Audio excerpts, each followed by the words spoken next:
넷플릭스 삼체 보셨나요? 태양이 3개 떠서 문명이 멸망하는 이야기. 단순한 SF적 상상력? 절대 아닙니다. 이 설정은 물리학자들이 300년 넘게 풀지 못한 악명 높은 난제, 바로 삼체 문제에서 비롯된 실제 과학입니다. 이 문제가 왜 충격적이냐고요? 우리가 완벽하게 예측한다고 믿는 지금 이 태양계의 운명이 사실은 뉴턴조차 포기한 카오스의 그림자 안에 있기 때문입니다. 태양이 3개가 되면 행성의 궤도는 미친듯이 꼬이고 미래는 100% 예측 불가능해집니다. 이게 바로 드라마 삼체의 핵심이자 우리가 사는 우주의 숨겨진 진실입니다. 오늘은 이 드라마 뒤에 숨은 우리를 불안하게 만드는 과학을 파헤칩니다.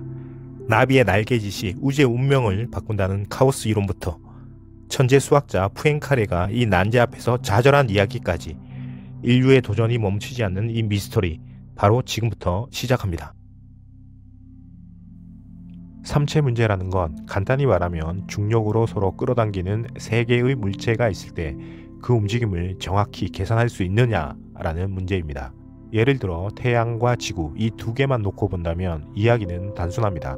뉴턴의 만류인력 법칙을 이용하면 지구가 타원 궤도를 따라 돌고 있다는 사실, 수십 년 뒤 어느 위치에 있을지까지 정확하게 계산할 수 있습니다.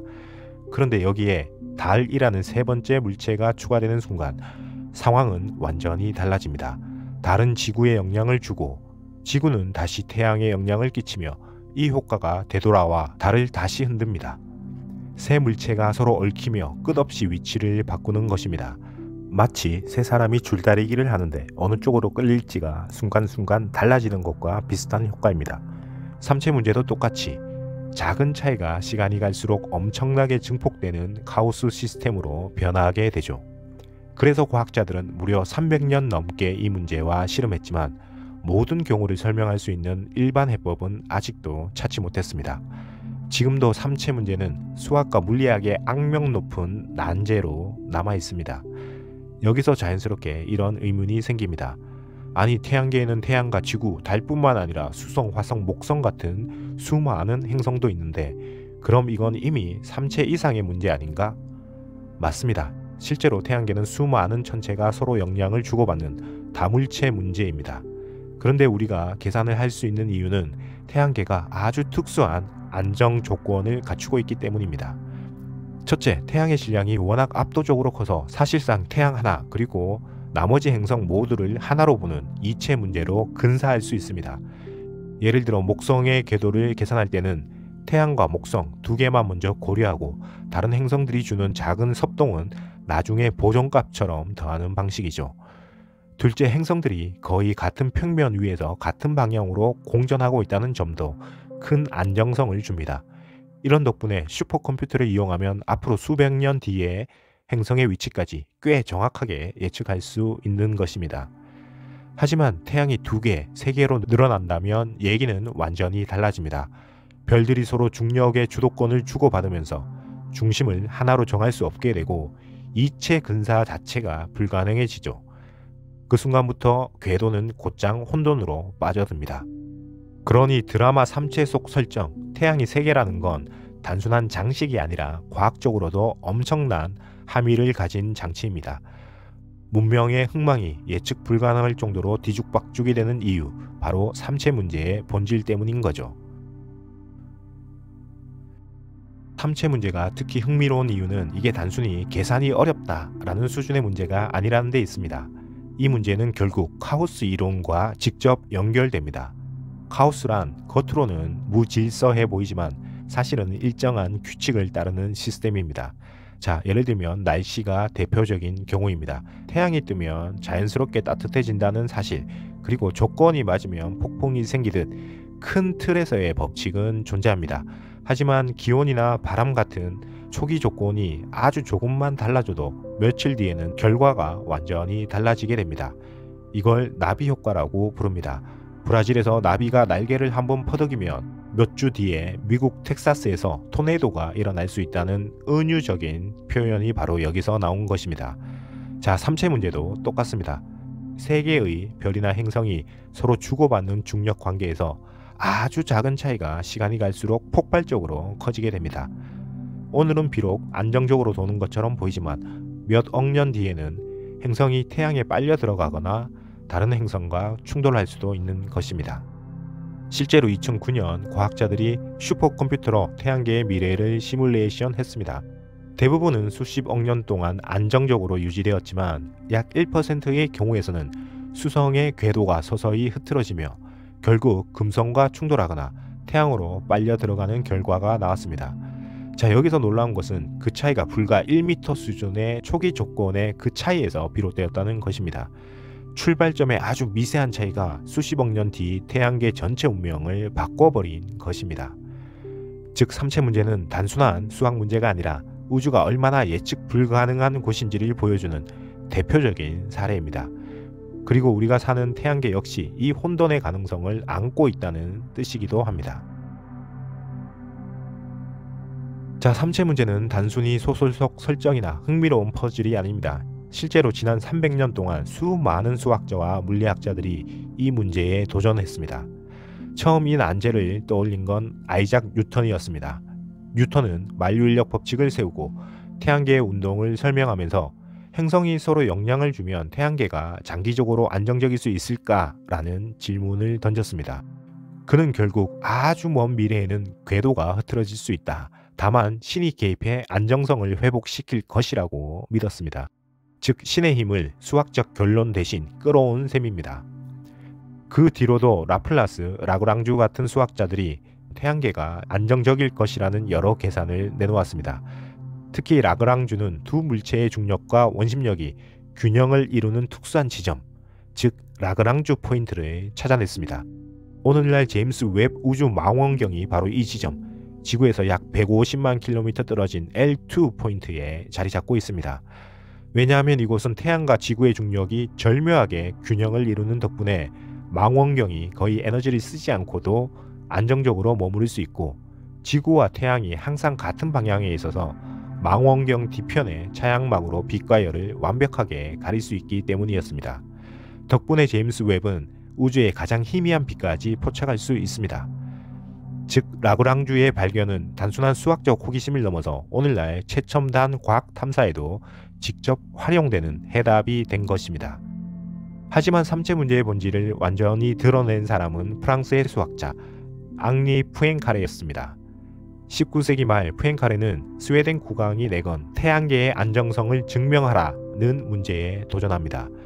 처음에는 태양계가 안정적이라고 증명했지만 곧 스스로 자기 계산이 틀렸다는 걸 깨닫고 정반대의 결론을 내렸습니다.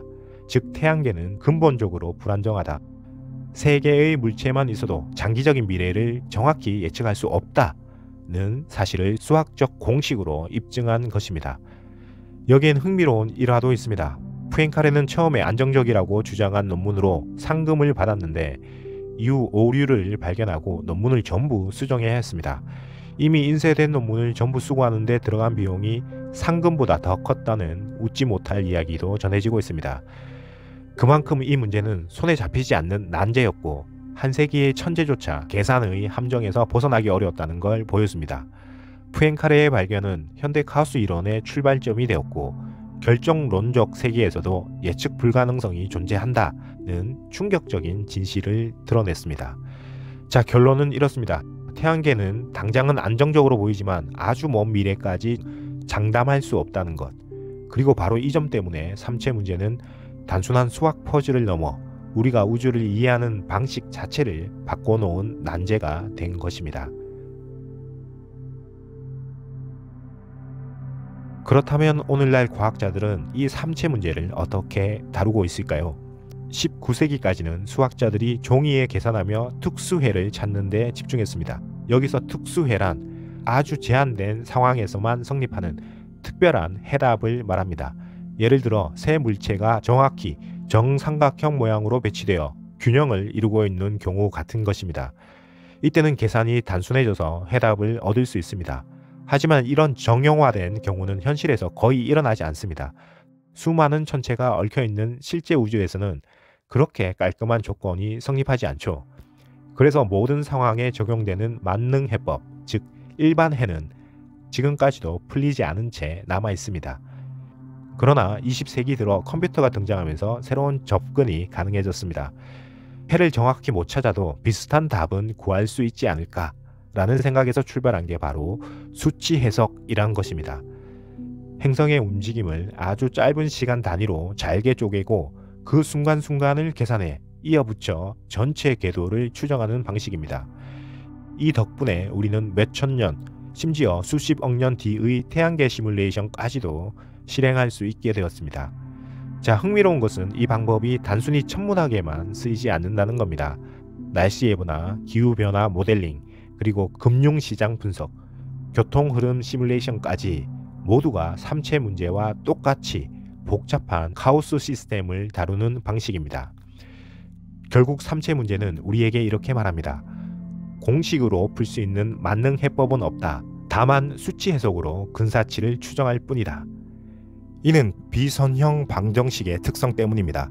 여기서 말하는 비선형 방정식이란 단순히 더하기 곱하기로 깔끔하게 정리되는 선형 방정식과 달리 제곱, 지수, 삼각 함수처럼 복잡하게 얽혀 있어서 작은 차이가 시간이 지나며 기하급수적으로 증폭되는 방정식을 말합니다. 푸엥카레가 이미 19세기에 증명했듯 이런 성질 때문에 세 개의 물체만 있어도 장기적인 미래는 예측할 수 없다는 사실로 이어진 것입니다. 즉 삼체 문제의 가치는 단순히 답을 찾는 데 있지 않습니다. 예측 불가능성을 이해하고 그것을 다루는 법을 배운다는 데 그 의의가 있는 것입니다.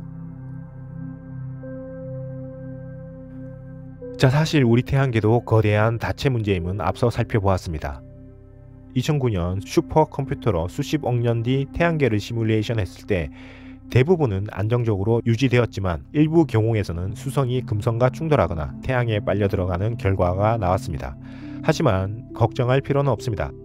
태양은 약 50억 년 뒤 적색 거성이 되어 지구는 그 전에 이미 생명이 살 수 없는 곳이 되기 때문이죠. 즉 태양계 역시 영원히 안정적이지 않다는 것, 그러나 인간적 시간 스케일에서는 충분히 안전히 살 수 있다는 걸 보여주는 셈입니다. 그리고 더 중요한 것은 풀리지 않은 이 난제가 새로운 길을 열었다는 사실입니다. 푸엥카레의 연구는 이후 카오스 이론으로 발전했고 오늘날 기상학, 금융공학, 복잡계 과학으로 이어졌습니다. 다시 말해 삼체 문제는 답을 주진 못했지만 오히려 과학을 한 단계 도약시키는 씨앗이 된 셈입니다. 결국 삼체 문제는 우리에게 이렇게 말하는 듯합니다. 우주는 우리가 상상하는 것보다 훨씬 더 복잡하다. 하지만 그 복잡함 속에도 보이지 않는 질서가 숨어 있다. 300년 넘게 풀리지 않는 난제를 붙잡고 씨름하는 이유는 단순히 해답을 얻기 위해서가 아닙니다. 예측 불가능해 보이는 세상 속에서도 조금이라도 더 이해하고 조금이라도 더 멀리 내다보기 위해서입니다.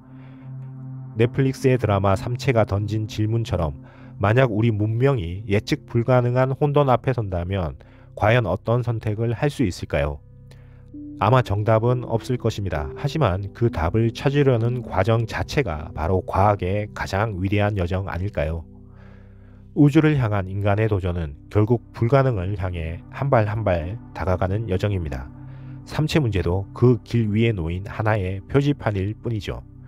그리고 그 여정은 멀리 있는 별빛 속에서만 아니라 여러분 마음속에도 이어지고 있습니다. 우주를 바라본다는 건 결국 우리 자신을 들여다보는 일이기도 하니까요. 자, 이 채널 내 안의 우주를 통해 여러분과 함께 이 끝없는 질문들을 탐험하고 싶습니다. 오늘 영상이 흥미로우셨다면 구독과 좋아요, 알림 설정으로 이 여정을 함께 해 주시기 바랍니다. 당신 안에도 그리고 제 안에도 우주는 계속해서 펼쳐지고 있습니다. 지금까지 내 안의 우주였습니다. 감사합니다.